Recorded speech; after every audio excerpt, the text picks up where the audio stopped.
Hey guys, Unfrequented World, and today I'm out in the garage going through metal detecting finds. I get asked all the time, what is your coolest find? Well, I don't just have one, I have a few. And today I'm going to show you guys what are my favorite and what are my most valuable metal detecting finds.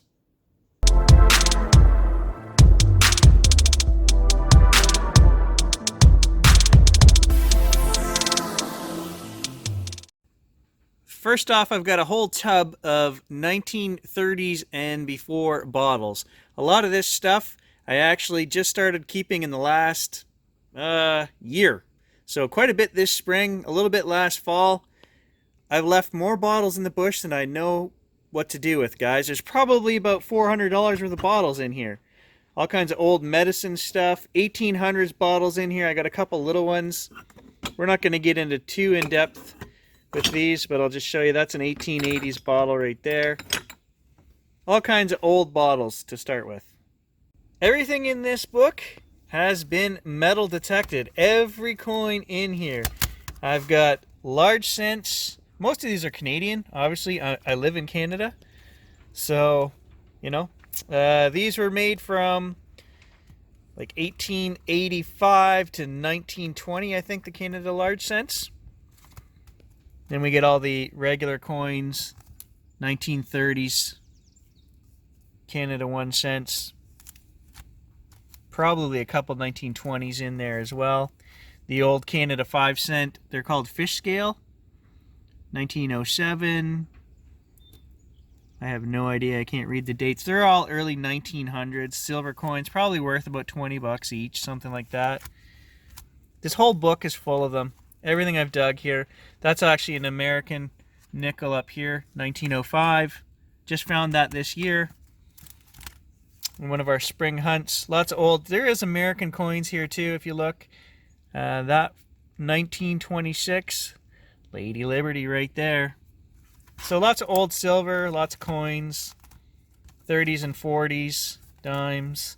These are my one of my favorite coins, the old Canada quarters. We just found this on the last adventure. My oldest coin ever, 1874. I say that because it's the oldest coin that I can read the date. I have one that I think is even older, but no clue what the date is on it. And my only $100 coin. Too bad it's Mexican. Some tokens that we found, aluminum. 19 probably 30s, both of these, good for groceries and gas tokens. A 1902 Gurney's double coin. That's a strange one, how that ended up in Canada, no idea. And then my only other foreign coin, that's British sixpence. Also like 80% silver, I think, something like that. So all the coins in this book, there's probably, I don't know, 60 coins, something like that, I don't know. Maybe more, have all been metal detected. I've also got a couple older ones that don't fit in there. Inauguration coin, 1952 or 53, I think. And then this one is like an Olympic, Canadian Olympic Coca-Cola coin. And I had another one that I gave away to my brother-in-law. It was the town that he was born in. It was like a commemorative coin from the year he was born. What are the chances, right? So he took that one. I have a jar full of pennies. Go back right to their old crusty ones, 1920s, 30s and up. Everything in here, right to modern. I don't know, there's got to be, I don't know, $30, $40 in pennies. And I actually got rid of all my clad. I had another jar, one of these right full of clad, but I bought coffee for a year using the clad. This is my mix mash of weird finds. I've got everything from toys, junk rings, old forks and spoons, silver, Canadian Tire money that I found lying on the surface, pottery, bits of anything and everything that's cool. Some really old shells, silver-plated salt shaker in there. This is like more modern stuff. Pocket knives. So just to show you what's in the jar, there's all kinds of stuff in there, guys. I mean, I've got Avon rings and I don't know, all kinds of things. And there could be anything from jets and cars to old lids, smiley face bottle caps, fishing lures, all kinds of stuff that's not really worth anything, but stuff that I thought was cool enough that we should actually bring it home and throw in the hoard. Then we get on to the good stuff. This is all the colonial. This stuff is the history, the money, the exciting stuff. So Stan and I found 2 of these locks in our last adventure. He kept one, he gave me one. I found the key for his lock. Those are quite a bit. They go anywhere from $100 to $300 on eBay, depending on the make and model. I'm not sure, I didn't look these ones up, but I'm guesstimating this is around $100 on eBay. I also found, if you guys watched this season, raw silver samples. Each one of these is a specimen sample. That's raw silver. And I haven't cleaned them, I'm not going to. We suspect these were stolen from the mines north of here, 100 years ago. There was quite a bit of thievery, and we actually documented that in one of the videos. These are worth anywhere from $80 to $150 each. If you just weigh the silver, there's 4.2 ounces, I believe, for these 4 pieces. That's about $80 some worth of raw silver, but each one of these as a specimen sample will go between $80 and $150, so quite a bit of value right there. And then I found this one after, which has a big chunk of silver right in the middle. This could be worth $500 or $600, guys, because it's very strange. It's a very collectible piece. So again, that was this year's finds. That is my best haul in one day in terms of treasure. Okay, and I don't even know the value. I just put the value down as $80 each for these in my book, but they could be worth a lot more. We've got so much good stuff in here, guys. What I want to show you is there's one piece that I want to start with that I think kind of flies under the radar. And I've got one of them here. This is a really old, 250, 300-year-old cufflink. We found this at a colonial site, a fort, British Redcoat Fort. And that's one of the plain Jane ones right there. That's what most of the soldiers would wear, okay? I have no idea what the value of that is. Nobody's finding stuff like this in Canada. So it's very hard to figure out a price on that. But whatever that is worth, it, in terms of history, it's a great find, but it's just very plain. I found this, a hand-painted glass-covered version. So it's a cufflink as well. I had some guys online telling me they think it's French. Pinky purple, hand-painted, again, 300 years old, in that range, 250, 300 years old. No idea what the value of that is, but one of my coolest history finds ever. It's right up there with another one of my favorites, which turned out to not be real, but I'm going to show you it anyway. That right there, my friends, is a 300-year-old diamond setting. Now, I thought this was an earring, but upon further review and research, we found an article that showed this exact setting, and this little thing had a loop on the back. It would be attached to men's clothing. It was all the fashion up until the 1850s for men to attach bling like this directly to their clothes. And some of the settings in the article that I found were identical to this, and they were up to the 1840s, I think, 1850s. And again, we found this at our colonial site, so really old, really cool find. I was hoping it was going to be a real diamond, but I mean, how many guys can say that they found something that old and that cool? Not too many. 300-year-old British redcoat soldier pocket knives. I've got 2 of them.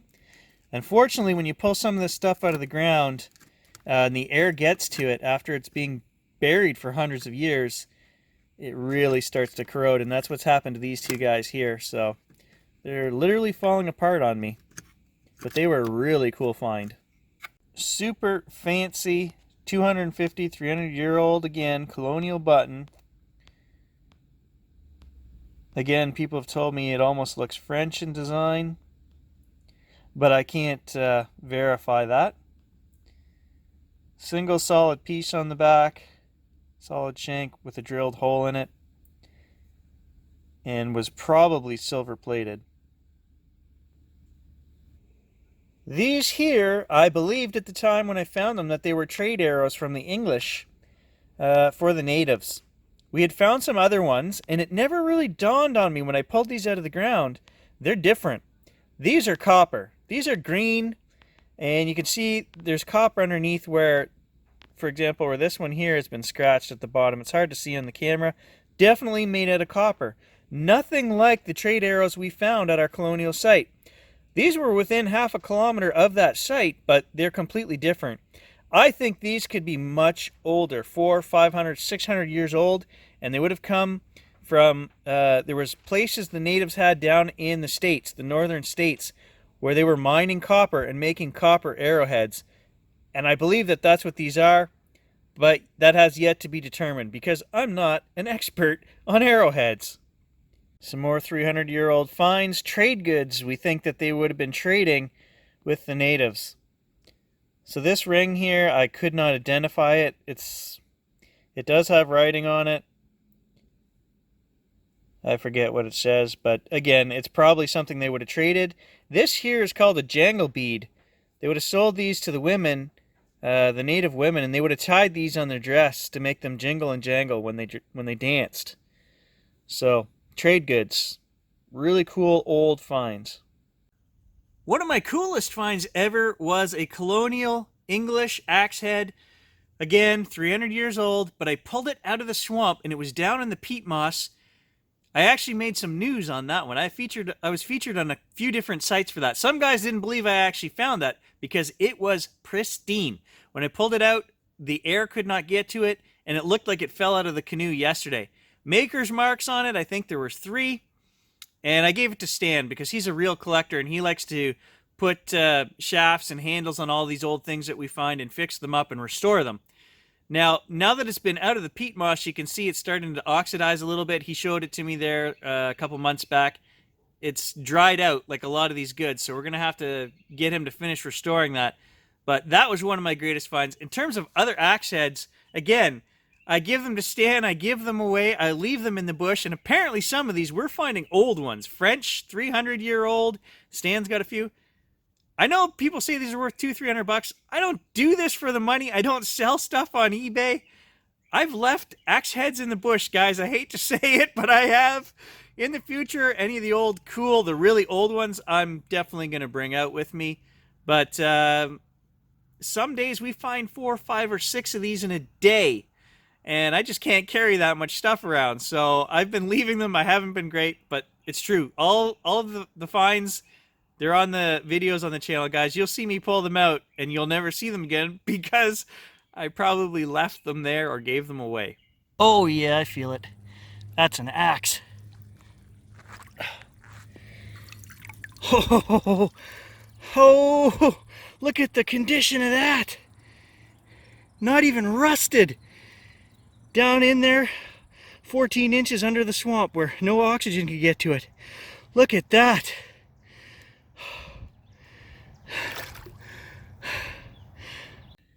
Here I have 2 gold buttons, officer's buttons. This one here is treble plated gold. And I found that shoulder deep in the swamp. Great video that day. I went somewhere nobody was going to go, and that's in the most disgusting swamp ever.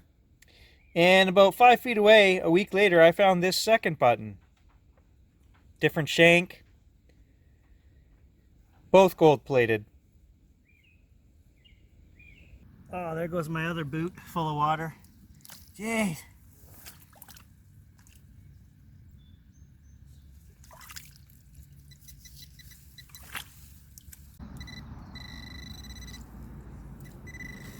Okay, I got it.